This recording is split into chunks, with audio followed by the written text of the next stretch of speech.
Hello friends, அஸ்ஸலாமு அலைக்கும். Welcome to Salka's kitchen. இன்றைக்கி நம்ம ரொம்பவே சூப்பரான ரொம்பவே டேஸ்டான முட்டை பிரியாணி எப்படி பண்ணுறதுன்னு தான் பார்க்க போகிறோம்.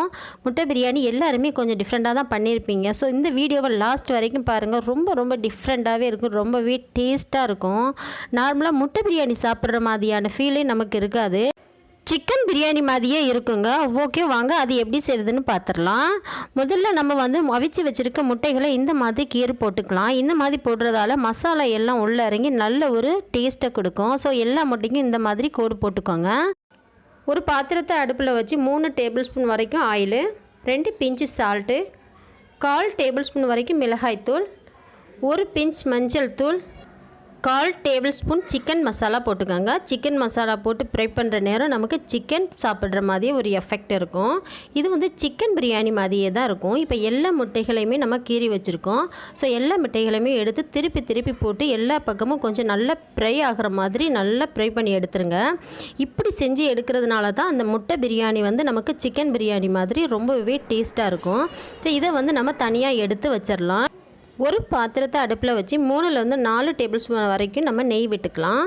ரீஃபண்ட் ஆயில் ஒரு 6 டேபிள் ஸ்பூன், பட்டை 2, கிராம்பு 2, ஏலக்காய் 2, பிரியாணிக்கு ஏற்ற மாதிரி கட் பண்ணிய வெங்காயத்தை போட்டு நல்லா கிளறி விடுங்க. நல்லா கொஞ்சம் கோல்டன் ப்ரௌன் கலருக்கு வந்தால் தான் நமக்கு டேஸ்ட்டு நல்லாயிருக்கும். ஸோ பிரியாணிக்கு எப்படி பண்ணுறோமோ அதே மெத்தடில் நீங்கள் இதை பண்ணிக்கோங்க. இந்த அளவுக்கு நமக்கு வந்தால் போதும். இப்போ ஒரு 4 தக்காளியை கட் பண்ணி வச்சுருக்கேன். 4 தக்காளியும் மீடியம் சைஸ் தான். அதையும் போட்டு நல்லா வதக்கி விட்டுறலாம். நான் ஒரு 3 பேர் சாப்பிட்ற அளவு பண்ணுறேன். தேவைக்கேற்ப நம்ம சால்ட் ஆட் பண்ணிவிட்டு 3லேருந்து 4 பச்சை மிளகாய் போட்டுக்கோங்க. 2 டேபிள் ஸ்பூன் சில்லி பவுட்ரு. நம்ம சிக்கன் மசாலா கண்டிப்பாக போடுங்க, அதுதான் நல்லது, டேஸ்ட்டு நல்லாயிருக்கும். 1/4 டேபிள் ஸ்பூன் வரைக்கும் நான் சிக்கன் மசாலா போட்டிருக்கேன். 1 பிஞ்ச் மஞ்சள் தூள். நம்ம ஆல்ரெடி மஞ்சள் தூள் ஆட் பண்ணியிருக்கோம்.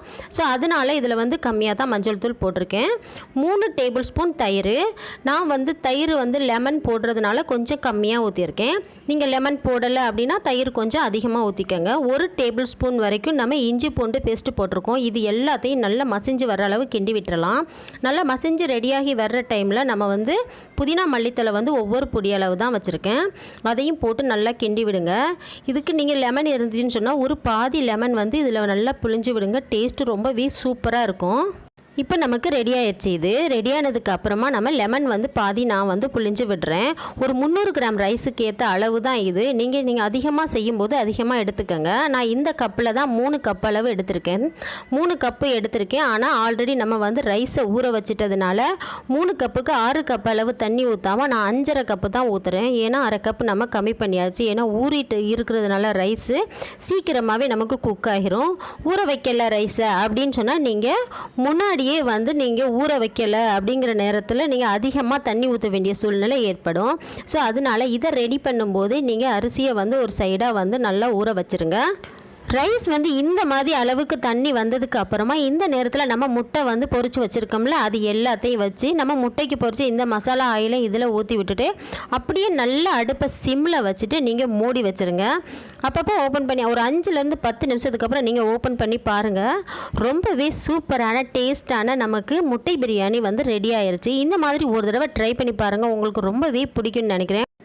இந்த முட்டை பிரியாணியை நீங்களும் ஒரு தடவை உங்கள் வீட்டில் ட்ரை பண்ணி பாருங்கள். ட்ரை பண்ணி பார்த்துட்டு டேஸ்ட்டு எப்படி இருந்துச்சுன்னு சொல்லி கமெண்ட் பாக்ஸில் கமெண்ட் பண்ண மறந்துடாதீங்க.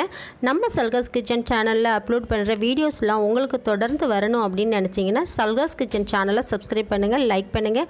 முக்கியமாக வீடியோஸ் பிடிச்சிருந்துச்சின்னு சொன்னால் ஷேர் பண்ணுங்கள்.